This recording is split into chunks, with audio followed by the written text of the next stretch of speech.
Pemerintah bakal mencairkan tunjangan hari raya untuk aparatur sipil negara pada H-10 Lebaran 2021. Menteri Koordinator Bidang Perekonomian Erlangga Hartarto mengatakan bahwa aturan tersebut saat ini masih difinalisasi oleh Menteri Keuangan Sri Mulyani.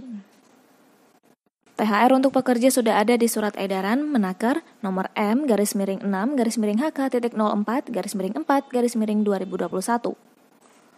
Airlangga menyebut aturan itu ada pada surat edaran tentang pelaksanaan pemberian THR keagamaan tahun 2021 bagi pekerja atau buruh di perusahaan. Kementerian Tenaga Kerja pun akan membentuk posko THR untuk melakukan pengawasan. Selain THR, pada tahun ini ASN juga akan menerima THR dan gaji ke-13 secara penuh alias tanpa potongan. Kepastian itu disampaikan oleh ex-Direktur Jenderal Anggaran Kementerian Keuangan Askolani beberapa waktu lalu.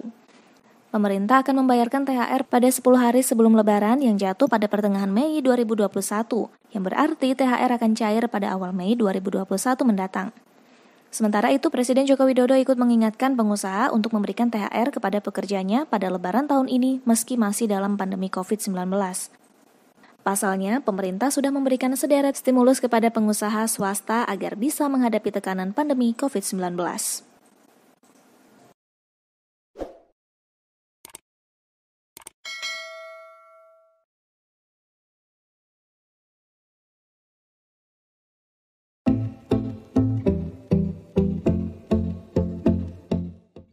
Diperlukan komitmen para pengusaha untuk membayar THR secara penuh dan tepat waktu kepada para pekerja atau buruh.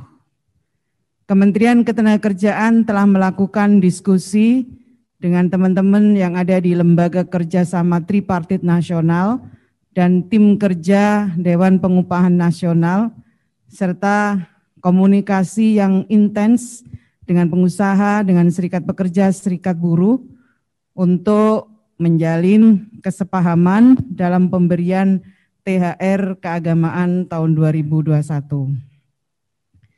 Pada tahun 2020, Kementerian Ketenagakerjaan telah memberikan kelonggaran bagi perusahaan yang tidak mampu membayar THR keagamaan pada waktu yang ditentukan sesuai ketentuan peraturan perundang-undangan, agar melakukan dialog antara pengusaha dan pekerja atau buruh dengan menyepakati pembayaran THR yang pada waktu itu dilakukan secara bertahap, yang pada waktu itu tertuang dalam SE Menaker nomor 6 tahun 2020, yang saya kira pertimbangannya pada waktu itu adalah pertimbangan kelangsungan usaha dan kebutuhan pekerja atau buruh atas pemenuhan pembayaran THR.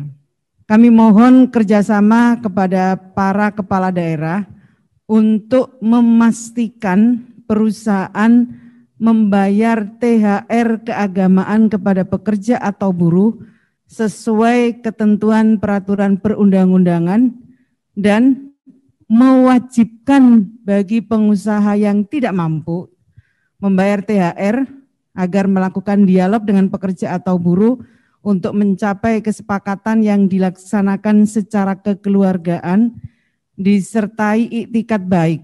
Kesepakatan dibuat secara tertulis mengenai waktu pembayaran THR keagamaan dengan syarat paling lambat dibayar sebelum Hari Raya Keagamaan tahun 2021 pekerja atau buruh yang berdasarkan laporan keuangan internal perusahaan yang transparan.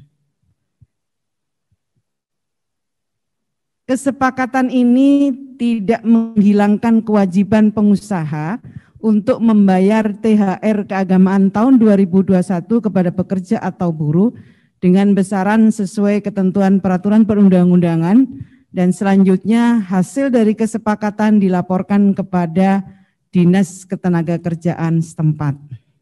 Saat ini Kementerian telah membentuk Satuan Tugas Pelayanan Konsultasi dan Penegakan Hukum Pelaksanaan Pembayaran THR tahun 2021 di pusat yang perlu diikuti daerah agar pelaksanaan SETHR dapat berjalan dengan baik dan efektif serta tercapai kesepakatan yang dapat memuaskan para pihak yaitu pekerja atau buruh dan pengusaha. Terima kasih sudah nonton, jangan lupa like, subscribe, dan share ya.